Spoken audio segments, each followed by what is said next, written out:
All right, what's up, guys? This is take 3 of making this workflow here. Because I had some really annoying things where firstly it didn't record and I did the whole entire workflow. Realizing that it didn't record or crashed or something after the fact. And then the second time, when I was about a quarter way through the workflow, I guess you guys don't really care, don't really need to know this, but I just want to share with you my struggles. So for the second one, I realized that, all the information is already in there because we already ran it and we already ran through it. So then I had to delete it all, which I did in N8N, so it wasn't too big of a pain in the ass.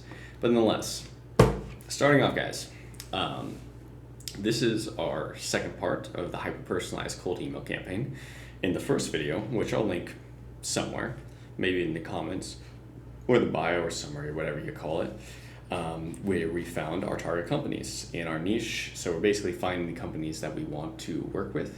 And then what we're doing today is we're going to find the people in those companies that are decision makers. So target company example is going to be the first, and find people is going to be the second. And as you can see here, I already built it because I literally spent 20 minutes recording this video that just crashed or didn't record or whatever the heck happened. Either way, we never give up, so it's all good. So just to walk you through this flow real quick, as I scoot in awkwardly, basically we're going to start with the get rows and sheets. That's going to go to your sample database, and it's going to look at all of this information and it's going to feed it through to your workflow. And then we're going to flatten those fields so that we can always call them by the same name. And then we're going to filter out any primary domains that don't exist. And so if the primary domain doesn't exist, then it's going to be filtered out through this if node. And we're just going to append it there as a process company so we don't call it again. And then we're going to go to the loop, which is going to all of the companies that do have domains, which are required in order for us to go through the rest of the workflow. We're going to go through this loop. It's going to go into the code. It's going to make sure that it is normalized. And the code node is not really necessary. Like I said, I try very, very hard to make it as little or minimal or no code as possible. But it is a quality of life and it is an error-proof kind of code. So what this does is it helps normalize all of the domains we have right here. And so basically if one comes in that's not normal and is not formatted like the rest, it reformats it so that our flow doesn't crash. So when you're doing this at scale and you're running for hundreds or thousands of companies at a time, this is super helpful, so you don't have to continue to monitor it to make sure that you didn't get some weird company name that you have to manually alter or, who knows. It's just a pain in the ass if you don't have this because it can take a lot more time and effort to run through large numbers of data sets. And then we're going to go to our edit fields, which again is just flattened so we can call back the same names. And then we're going to update this. So in our processed line right here, we say, okay, this company's been processed. We're not going to call it again next time we run this flow. And then we're going to send it to the HTTP request for Apollo that is going to find people. And I guess I'll name these when I build it out for you guys so it's a little bit easier to follow. But after we find the people, we're also going to look at it and say, hey, is there people here, right? Did we find anybody? If we didn't find anybody, we're going to filter that out and just restart the flow and go to the next company. And then we're going to go up here if we did find somebody. And if we found somebody, essentially, if we found more than one, then it's imperative to have a split node because that allows us to basically separate them into different rows or items or whatever you want to call it. And then we feed it into the people enrich, which is actually going to find all the personal information on this person, or at least, LinkedIn, email, things like that. And then we're going to add those to our people database. Cool. So if we're all with me, I do have this flow starting just with a manual trigger. You can trigger it to start at the end of this flow, especially if you're running this for a bunch of different companies all at the same time. Like if you're selling this as a product, then that's probably what you want to do. So your manual work is much, much less. For my purposes and for the amount we do with this and other companies, it's not really necessary, especially because I kind of like having control. And so I like to make sure that everything works, everything looks good every time I build a new one. And then maybe once we hit a scale where it's unfeasible to do it all manually, or if we're just feeling a bit lazy, then we'll add a trigger to make sure. But at least for this one, the amount of companies you can find in 10 minutes is literally thousands. And so it takes 2 seconds just to go to the next node and start processing everything from there. So I just like to do that part manually, but you don't have to. So I'm gonna go get rows and sheets. We're gonna go to our sample database. Oh geez, I hate when I click that. This little button takes you to your sheet, and then we're gonna go to companies. We're gonna add a filter, and the filter is going to be processed is empty. So as long as that process right here is empty, meaning that it doesn't say yes, then we're going to feed those companies that have not been processed to the rest of our flow. And then we're going to go to a set node, which is the edit fields. And for this one, I'm just going to copy and paste this to make my life a little bit easier. And I'll talk you through what's going on here. So it's saying, okay, the companies, we're going to normalize these fields so that when we call them downstream, that we can always call it by JSON.id, we can call it by JSON.name, we can call it by JSON.primary domain. So these two don't change, but nonetheless, we're doing two, we might as well do the rest. And then I'll just call this guy normalize 1. And then we go to our if node. And for our if node, and I'll run the rest of these too so I can show you how it actually feeds in. 200 items. That's right, I always do that. Needs to be an expression, super important. And for the if node, all we go is primary domain is, it's going to be is not equal to nothing. I believe that's how we do that. Let me make sure. Right, okay, perfect.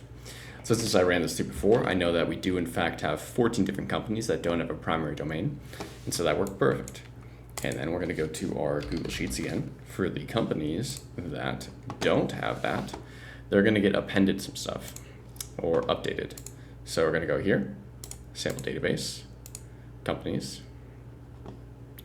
and we're going to map it off organization ID. And this is the only one we'll map off organization ID because I find there is some mismatching issues every now and again with organization ID, especially if you're doing super large data sets. Because sometimes, for whatever reason, in Apollo, you have multiple of the same company with different organization IDs. I don't know, the database needs to get cleaned up or something. And I'm gonna get rid of this, and this. And I'm just gonna say, no people, yes, and processed, yes. Oh, sorry, I like to do true here. Doesn't matter what you put there. You can put literally anything. You can put purple walrus and it'll serve the same effect. And then so I'm gonna rename this as well so we can follow along. No domain. And I'll rename this also. Domain exists. And I'll show you how this works. So you see this one has no domain right here. So check it out. Oh, stupid. Cool. So say true, yes, true, yes, true, yes, true, yes, true, yes.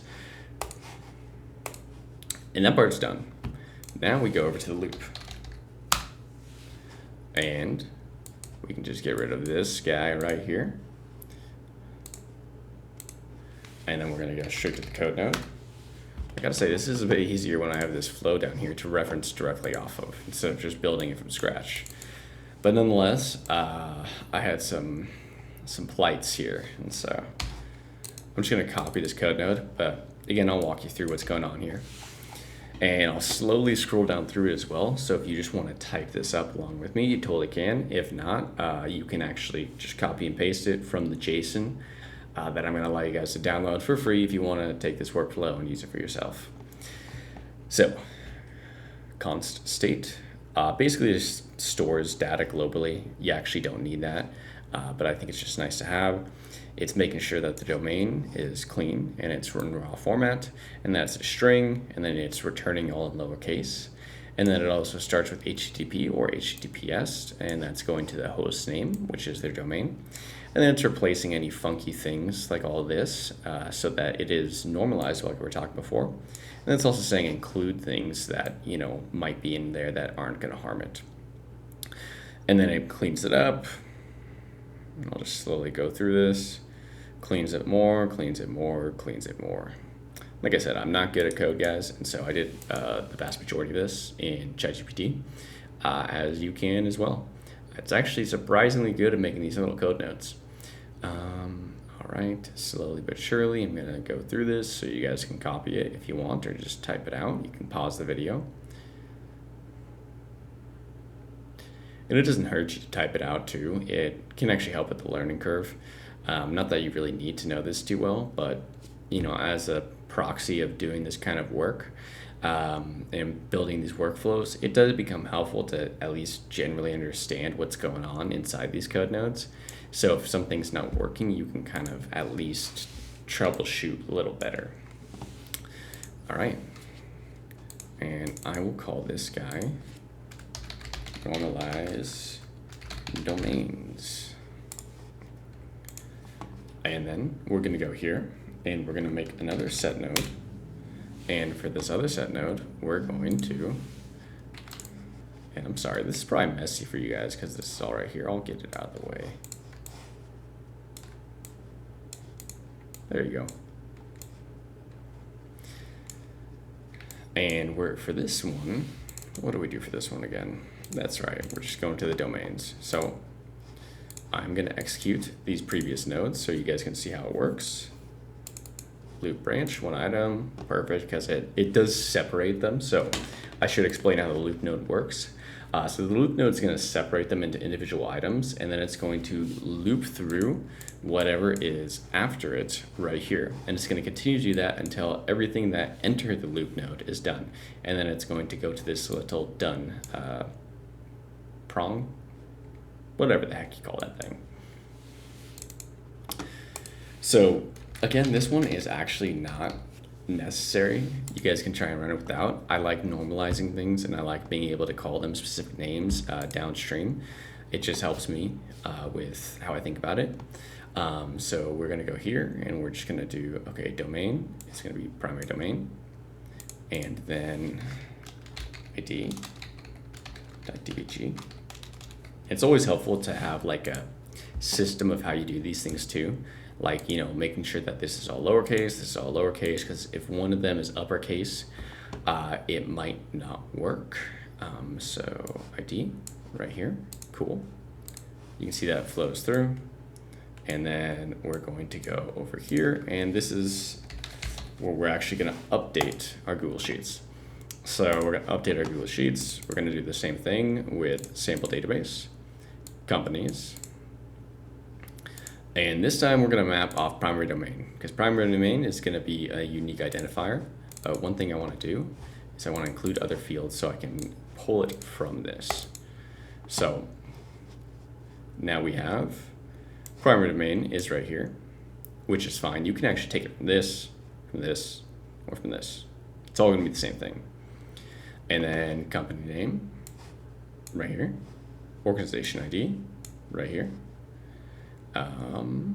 Website URL right here, and process, we're just going to type yes. And the rest, it's all good. You can leave that blank. And then let's go ahead and let's check it out. Doesn't say anything right there. Execute. Yes. Sweet.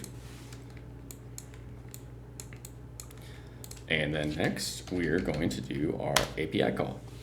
And so like I said, it's always going to be post here, guys. And I am actually going to make my life a little bit easy. If you remember before when I was talking about before, where I said, hey, save this HTTP node in the last video, because it'll help you not have to worry about making the headers every single time. So this is going to be find people. And this, we need to switch out the API endpoint. And so we're going to go people search. This guy right here. Okay. All the headers are the same. That should be good. and then I'm going to use JSON here, and we're going to go bracket. And for this one, it's nice because the page is always going to be 1, and the per page is always going to be 4. Unless you want more people, you can change it to 5, 10, 15, 100, doesn't matter. Or you can change it to 1, 2, 3 if you want less people. But we're finding the 4 top decision makers in this flow, and so that's what I have it set to. And let's go back to this Apollo API documentation. So the first thing we need to include is going to be the organization ID. And this is how we're going to be finding our people. So it's going to find them through the organization ID, and which we can find right here.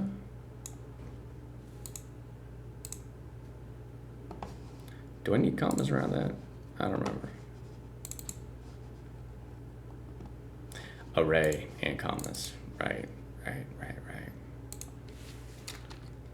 You'd think I've done this enough.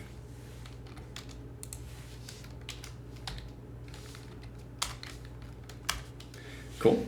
And so now that's going to find the people in this organization, but we want to go a step further because we want to find specific decision makers. And there's 2 ways to do that.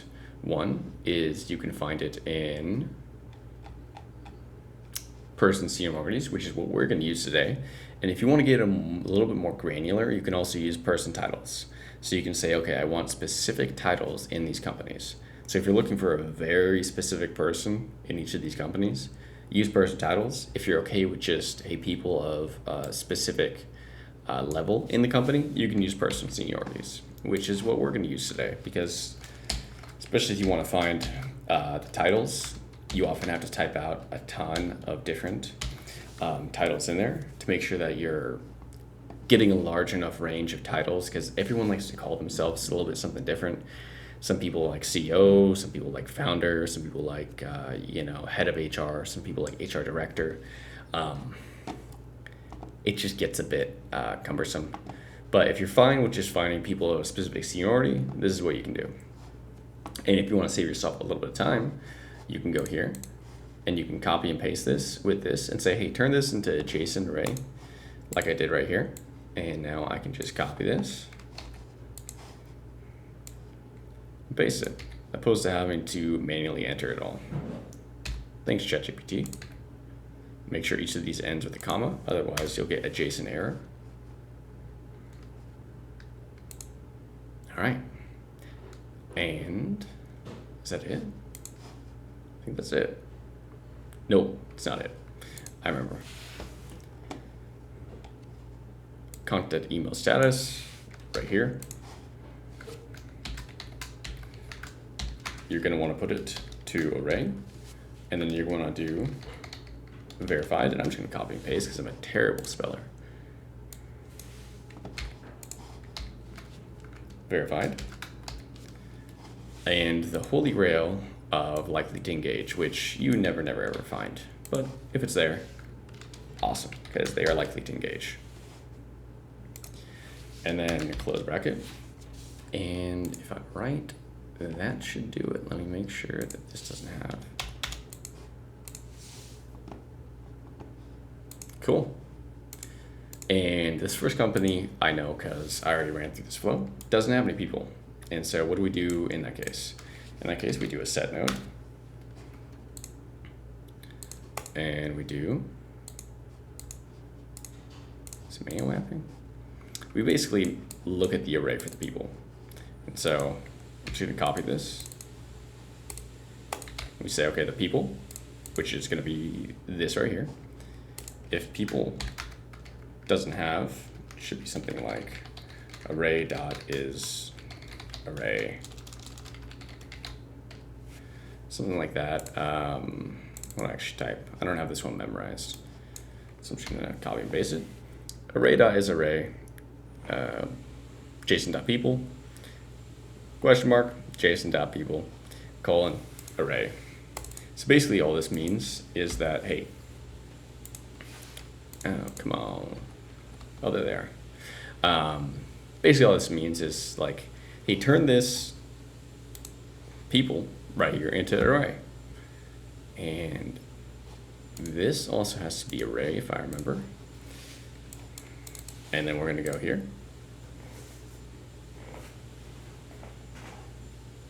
Huh? What's going on here?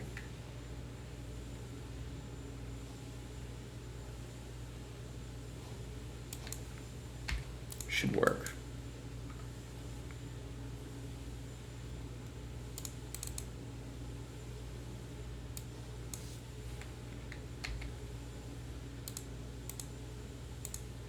Oh, wasn't an expression.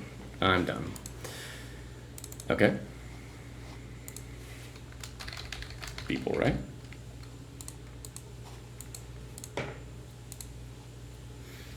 I'm going to go to our if node. And then we're going to say, let me run this one. Boom. If should be JSON.people is, and we're going to do not equal to, oh no, Boolean, I think we need to do Boolean. Oh, no. What we need to do is JSON.people. We need to do the array, which I'm not remembering how to type out, people length. So we just want to do JSON.people, not there. Dot length is greater than 0. And it's false because it is not greater than 0. So although is true, essentially once we do this, we go into the false branch because there's no people in this company that we could find at least. Obviously this company probably has people, but it's not an Apollo. And it's no problem for that too, because we're doing such large data sets that if you get a couple ones that don't have people, it's no big deal. So we're going to filter these guys out.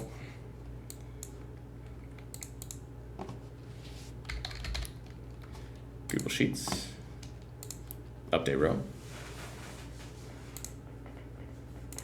sample database, companies, primary domain, and let's go ahead and execute this guy. 1, 2, 3, 4, 5.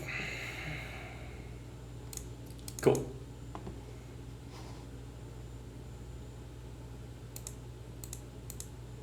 Where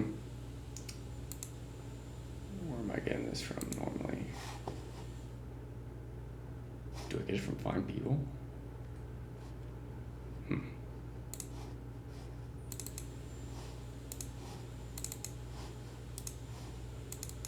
This one, do I have that include other fields? How am I mapping this? I guess I'm just getting it from the edit fields downstream, or upstream, excuse me. Should be this one.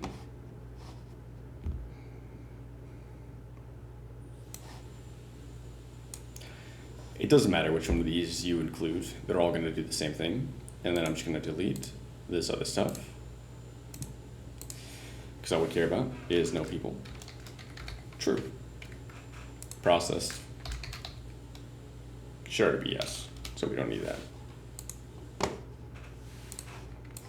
And that should be done. Loop it back to there.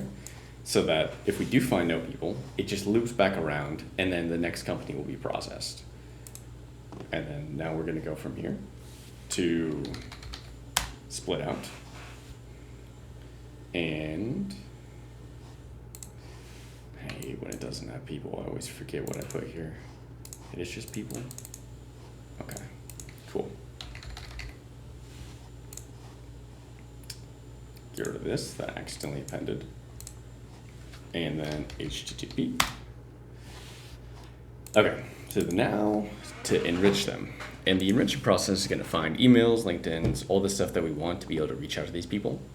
And remember what I said again at the beginning, you take this one because the headers are all going to be the same. So save yourself the time. And then I'm going to do enrich. And we're going to delete this. because we need people enrichment right here. Slap that in, make sure there's no space. And then this one's super easy. So I want to say what we do is ID. Let's execute this. Right, it's going to go through a couple that are like, hey, there's no people, blah, blah, blah.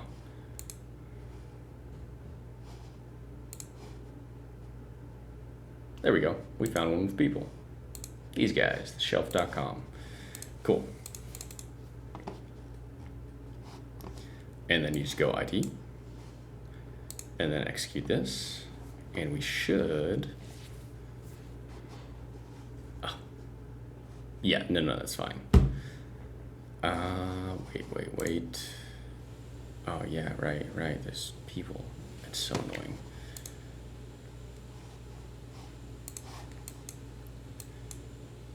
All right, cool.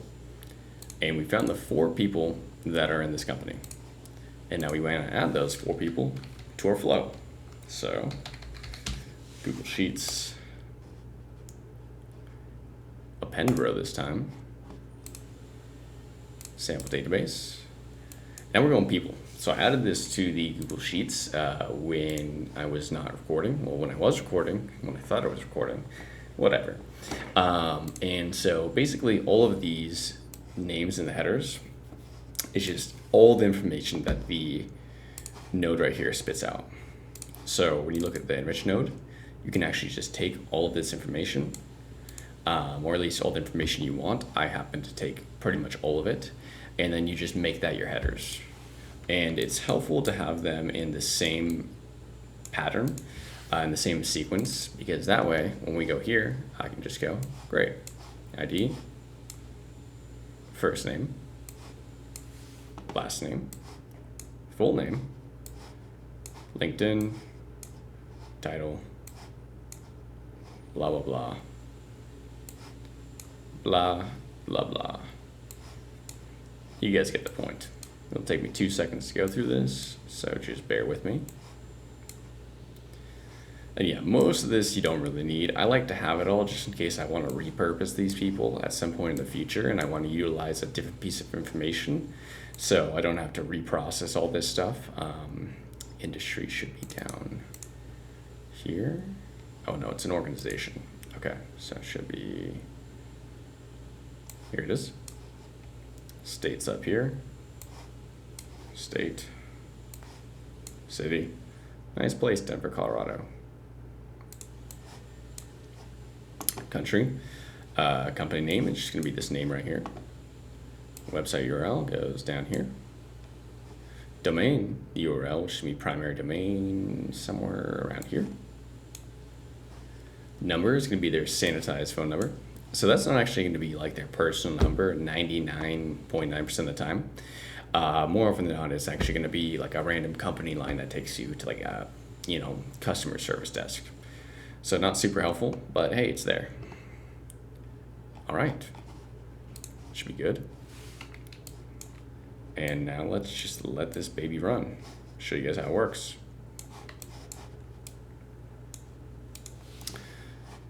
All right. I'm just gonna execute it now. Look at it go. And let's go over here. Boom. Look at it go.